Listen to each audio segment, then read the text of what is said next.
নমস্কার। আরও একটা গুরুত্বপূর্ণ ইনফরমেশান নিয়ে চলে এলাম, খুব গুরুত্বপূর্ণ ভিডিও। ধেয়ে আসছে ঘূর্ণিঝড় সম্পা, তছনছ হবে কোন কোন এলাকায়। আজকের এই ভিডিওতে বিস্তারিতভাবে ব্যাখ্যা করব ঘূর্ণিঝড় সম্পা কি আদৌ আসছে না আসছে না। চ্যানেলে ফার্স্ট টাইমে দেখলে চ্যানেলটাকে সাবস্ক্রাইব করে বেল আইকনটা টিপে রাখতে হবে লেটেস্ট গুরুত্বপূর্ণ আপডেট পাওয়ার জন্য। একদম সঠিক খবর পেতে আমাদের চ্যানেলে ফার্স্ট টাইমে দেখলে চ্যানেলটাকে সাবস্ক্রাইব করে বেল আইকনটা টিপে রাখতে হবে। ধেয়ে আসছে ঘূর্ণিঝড় সম্পা, সোশ্যাল মিডিয়ার গুঞ্জনে সতর্কতা বিশেষজ্ঞদের। নেট দুনিয়ায় খবর ছড়িয়েছে যে ভারত আফগানিস্তানের পাকিস্তান জুড়ে ছড়িয়ে পড়া হাজার কিমি একটি অস্বাভাবিক রেন ব্যান্ড নিয়েও বিশেষজ্ঞদের দাবি এই তথ্যটি ভুলে ভরা। কলকাতায় কোলাহল, ধেয়ে আসছে সাইক্লোন সম্পা, 20 থেকে 22 মার্চ লন্ডভন্ড হবে কল্লোলিনী। আপনি তৈরি তো? গত কিছুদিন ধরেই সোশ্যাল মিডিয়া জুড়ে ঘুরপাক খাচ্ছে এই খবর। ফেসবুক খুলুন বা ইনস্টাগ্রাম কিংবা ইউটিউব, সর্বত্রই চোখে পড়ছে এই জোন সতর্কমূলক পোস্ট। মেঘলা আকাশ আর বৃষ্টি ধোয়া শহরের পরপর কয়েকটি ছবি, আর ব্যাকগ্রাউন্ডে পিলে চমকানোর সাইরেনের আওয়াজ। সতর্ক না হলেও হঠাৎ করে পোস্টটি গোচরে এলে ঝটকা লাগতে বাধ্য। কিন্তু সম্পা যে আসছে, হাওয়া অফিস তা জানায়নি কেন? আইএমডি কেন চুপ? বিবৃতি দেয়নি কেন কোনো আঞ্চলিক কার্যালয়? কারণ একটাই, সম্পা চম্পা বা পম্পা কেউই আসছে না, পুরোটাই ভুয়ো খবর। এই নামে সাইক্লোন বা ঘূর্ণিঝড়ের বাস্তবে কোনো অস্তিত্বই নেই, পুরোটাই সীমাবদ্ধ সমাজ মাধ্যমের গণ্ডিতে। কাজেই এটির কলকাতার বুকে আঁচড়ে শহরকে তছনছ করে দেওয়ার যাবতীয় খবর এবং পোস্ট পুরোপুরি ভিত্তিহীন। এমনটি দাবি আবহাওয়াবিদ, ভৌগোলিক এবং বিশেষজ্ঞদের। সাধারণত বছরের যে নির্দিষ্ট সময় কোনো ঘূর্ণিঝড় এলে নিয়ম করে কোনো দেশে তার নামকরণ করে।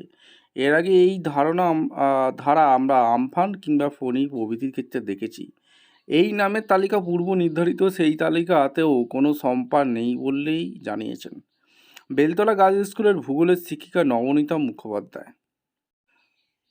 তবে যে হারে সোশ্যাল মিডিয়ায় মারফত এই নিয়ে গুজব ছড়াচ্ছে, তাতে রীতিমতো হতাশ এবং ক্লান্ত পুনের Indian institute of tropical meteorologist IITM অবসরপ্রাপ্ত অধ্যাপক পার্থসারথী মুখোপাধ্যায় বর্তমানে যুক্ত উড়িষ্যার বেরহামপুরের আইআইএসআইআর এর সঙ্গে। পার্থবাবুর কথায়, সোশ্যাল মিডিয়া এখন এমন একটি মাধ্যম হয়ে গিয়েছে যেখানে যে যা খুশি লিখতে পারে, যা খুশি বলতে পারে, কোনো কিছুরই কোনো বৈজ্ঞানিক ভিত্তি নেই, মাথা মনে নেই। এখানে যে কেউ কিছু একটা লিখে দিলেই শয়ে হাজার মানুষ লাইক করছে, ফরওয়ার্ড করছে।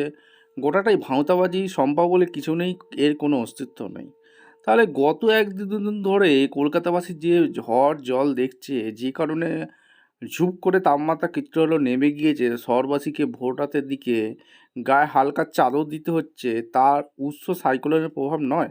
পার্থবাবুর কথায় না, এটা কালবৈশাখী। তার ব্যাখ্যা, আমরা এখন মার্চের 3য় সপ্তাহে আছি। সাইক্লোনের ইতিহাস যদি একটু খতিয়ে দেখেন, গত 100 বছরে পশ্চিমবঙ্গের মার্চ মাসে আদৌ কি কোনো সাইক্লোন এসেছে? কোনো দিন আসেনি। সাইক্লোন বা ঘূর্ণিঝড় আমরা কাকে বলি? যেটা বঙ্গোপসাগর বা আরব সাগরে ঘনীভূত হয়, 3-4 দিন সময় লাগা তৈরি হতে, কখনো আবার 1 সপ্তাহ। নির্ভর করে ঘূর্ণিঝড় কোথায় তৈরি হচ্ছে তার উপর। সেই ঝড়ে এসে উপকূলীয় এলাকায় আছড়ে পড়ে। এর আগাম খবর পাওয়া যায় স্যাটেলাইটে ইমেজ নিরীক্ষণ করে। এগুলি সাধারণত ট্রপিক্যাল সাইক্লোন। কিন্তু এই যে সময়টা, মানে মার্চ থেকে মে, এই 3 মাস বহু যুগ ধরে এই সময়েই বাংলায় কালবৈশাখী হয়। আর নরওয়েস্টার যাকে বলে, এটা কিন্তু এইবার নতুন করে হচ্ছে না। আর শুধু বাংলা নয়, উড়িষ্যা, ঝাড়খণ্ড, বিহার, উত্তর পূর্ব ভারতের রাজ্যগুলি, যেমন অসমের দিকেও হয় মনসুন পিরিয়ড। এই সময় কালবৈশাখী হয়। এটা ঘূর্ণিঝড় নয়। কালবৈশাখী আর পশ্চিমী ঝঞ্ঝা এক নয়। কালবৈশাখী ছোট হয়, পশ্চিমী ঝঞ্ঝা অনেকটা জায়গা জুড়ে হয়। পার্থবাবুর মতে, কালবৈশাখীর সঙ্গে ঘূর্ণিঝড়কে গুলিয়ে ফেললে চলবে না। ঘূর্ণিঝড় আসতে মোটামুটি 4-5 দিন সময় লাগে। কালবৈশাখীর ক্ষেত্রে তা কিন্তু হয় না। সকালে হয়তো পরিষ্কার আবহাওয়া দেখা গেল, কোথাও কিছু নেই, অথচ দুপুরের পর হঠাৎ আকাশ কালো করে ধেয়ে এলো ঝড়, শিলাবৃষ্টি, বৃষ্টি। সঙ্গে সঙ্গে ঠান্ডা আমেজ মাত্র কয়েক ঘন্টা স্থায়ী হয়। এই সময় হাওয়ার বেগ বেশি থাকে, বাজও পড়ে। আর ঘূর্ণিঝড় যত না বাজ পড়ে, কালবৈশাখী তার থেকে অনেক বেশি পড়ে। নেট দুনিয়ায় খবর ছড়িয়েছে ভারত আফগানিস্তান পাকিস্তান জুড়ে ছড়িয়ে পড়া হাজার কিমি অস্বাভাবিক রেড ব্যান্ড নিয়েও। তবে শুধু ওই সাম্পার আবির্ভাব নয়, নেট দুনিয়ায় খবর ছড়িয়েছে ভারত আফগানিস্তানে পাকিস্তান জুড়ে ছড়িয়ে পড়া হাজার কিমির একটি অস্বাভাবিক রেড ব্যান্ড নিয়েও বলা হচ্ছে। এর জেরেই বর্তমানে দেশ জুড়ে আবহাওয়া অস্থিরতা লক্ষিত হচ্ছে, কিন্তু পার্থবাবুর দাবি এটা তথ্যটা ভুলে পড়া। ভূগোলের অনুযায়ী ওয়েস্টার্ন ডিস্টার্বেন্স তথা পশ্চিমী ঝঞ্ঝা অত্যন্ত স্বাভাবিক একটি ঘটনা। প্রতি বছর হয় top in the western release, অর্থাৎ নিম্নচাপ অক্ষরেখাটি পশ্চিমে তৈরি হয়ে ধীরে ধীরে পূর্ব দিকে প্রসারিত হবে।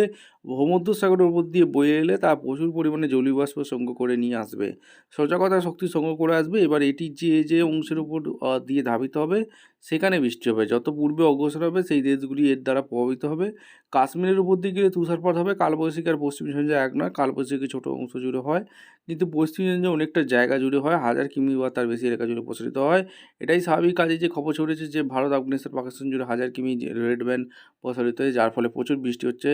এইসব দেশের নানা অংশে ঝড় হচ্ছে, অস্বাভাবিক হাওয়া দেখা যাচ্ছে। এই দাবিও সরক্তিহীন পশ্চিমী ঝঞ্ঝা এইরকমই হয়।